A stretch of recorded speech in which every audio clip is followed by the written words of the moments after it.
Welcome to a Taradel original content production. I'm thrilled to be here today with Rusty Tutton. Rusty is a field director and political analyst who has experience in state legislative and congressional campaigns. Today, we're going to talk about, from your perspective and your experience, that you see really drive turnout and kind of move the needle in the political landscape. So Rusty, what is the biggest challenge facing a political campaign in the current day and age? Really making sure that you're connecting with voters. Okay. Because, data analysis is a crucial part of what you do. You can't run a campaign without it. Okay. But sometimes you can get lost in the shuffle. It's very easy to sort of not forget about connecting with individual voters and talking to individual voters, but sometimes that can be put on the back burner, and that always needs to be priority. And whether that conversation is taking face to face, or whether you're delivering a message in a sort of intimate way, is that's the most important thing. So in the current political environment, do you find through your experience that most Americans have an open-mindedness and are willing to hear both sides of an issue? Our political system is becoming increasingly tribal. Sure. That being said, I think even within the Democratic or Republican parties or whatever party you're affiliated with, you will find issues on both sides of the aisle that, a Republican voter might agree with an issue that Democrats mostly agree with, and vice versa. Right.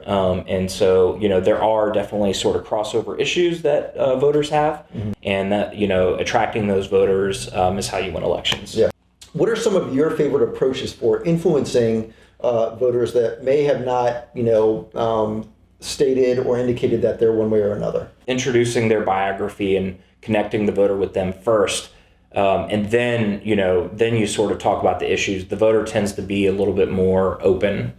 Do you feel that in the digital age, personal or one-on-one connections are even more meaningful? One-on-one conversations with your campaign are critical to sell voters on your candidate. Right. Now that doesn't, once you've introduced, and you've had those conversations with most voters and your voter universe, using digital targeting and using things like television ad buys and direct mail and things like that, those things are absolutely critical. But you first have to make sure that you've interacted with the voter in some way. Why is it that political campaigns use so much direct mail, especially in the few weeks kind of leading up to the vote?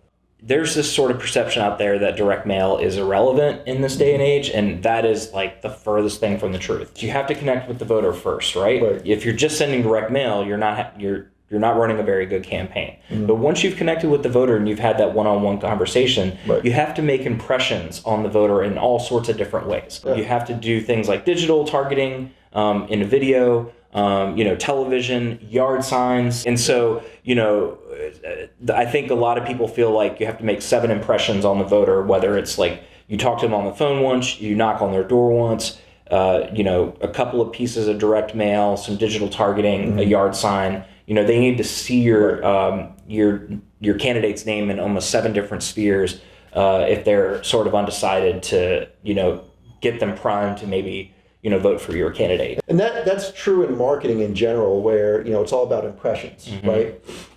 And I think it's also very true that some impressions matter more than others. So, if somebody sees, a blog post or a quick blurb on social media, for example, that while that's an impression, it doesn't necessarily make the same impression as, holding something in your hands and kind of, flipping through it and having to deal with it. Right. I think it's more of a direct and more memorable type of impression. And, on your point with direct mail, the thing about direct mail that is not true with, video or television ad time is that the voter can physically touch it. Okay. Right. They're opening their mailbox and they're interacting with this piece of paper. And it's sort of one of those things where even if they only look at it for a half of a second, it buries into their subconscious. They remember it, and it's been sent directly to their house. And there's something to be said for a physical piece of something physical that the voter can touch that has the candidate's name on it, that has sort of a more lasting impact. Well, through a post. And to your point, there's this sort of perception out there that if the person that you're sending the direct mail to isn't picking up your flyer and reading through the entire flyer and then maybe going and checking out what, online, what the information on the flyer has to say, if they're not doing that, then it's not effective. And that's not true at all. Okay. Even if it's a quarter of a second, okay? Yeah. Even if they just glance and see the candidate's name. For example, when I ran the state legislative race last year, we had a piece of direct mail that had our candidate in a park ranger uniform with their arms crossed, and it said veteran ranger candidate on the front in big bolded letters. And that takes literally a fraction of a second to read. Even if the voter throws those, that piece of mail away, it's still hugely impactful, because now the voter, it's either introducing to them that they're a veteran, a ranger, and a candidate, or it's reinforcing that's what they are. If you're advising a campaign, maybe here's 3 or 4 things you can do to optimize a direct mail political flyer. Sure.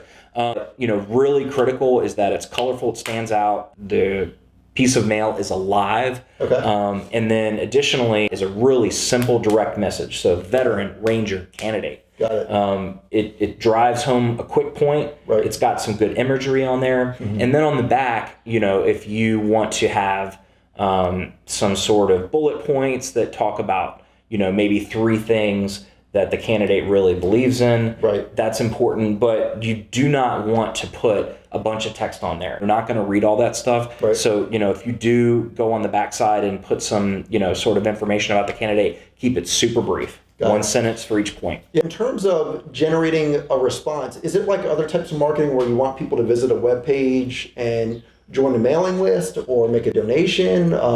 Is there any element of that to it, or is it more just about awareness and getting the word out? It's more about awareness, making sure the candidate is ID'd, and if you're not doing direct mail, you're not really, you're not going to run a successful campaign, especially. Really interesting. Are the voters in your database kind of segmented so that very likely to vote in our favor, on the fence or unlikely? And then do you direct more resources into the folks that maybe are in the undecided or unlikely? So there are 2 things. There's likely voters, and then there's support.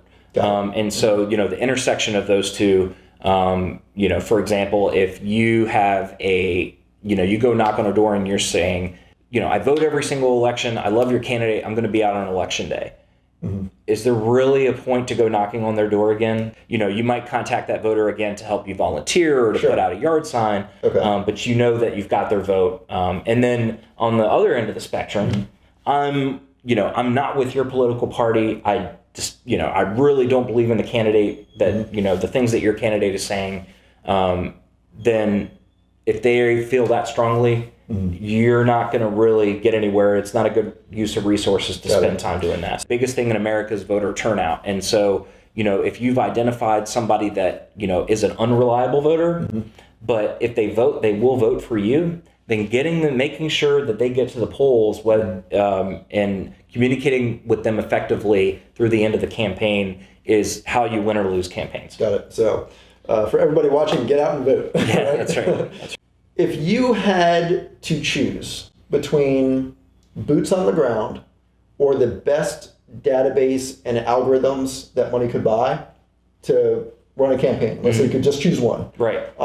Which would you choose and why?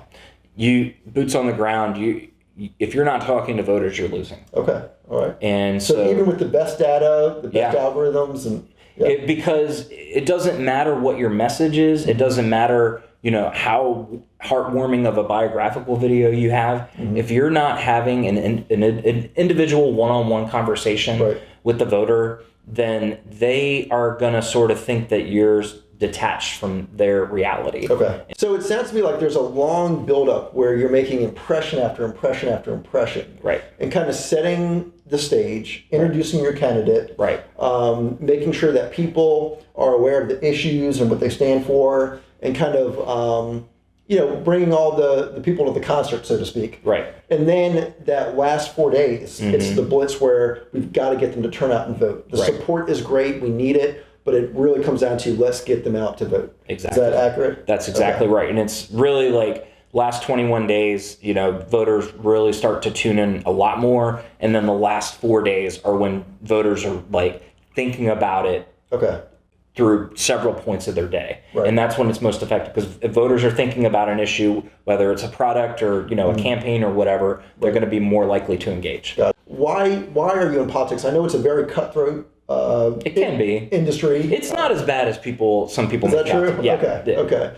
So, why do you do it? Why do you love politics? Why do you make this, why do you dedicate 80 hours plus a week to running a campaign? Because democracy is the bedrock of our civilization. If we're not talking to people about, the things that, run our society, we are so fortunate to live in a democratic society. Absolutely. Or democratic republic, whatever, if you want to get technical. There's nothing more that important that a person can do than, help influence our democracy in a positive way and get people out to vote and connect with them on issues that they believe in. Rusty, it's been an absolute pleasure. Thanks, Thank Chris. you so much.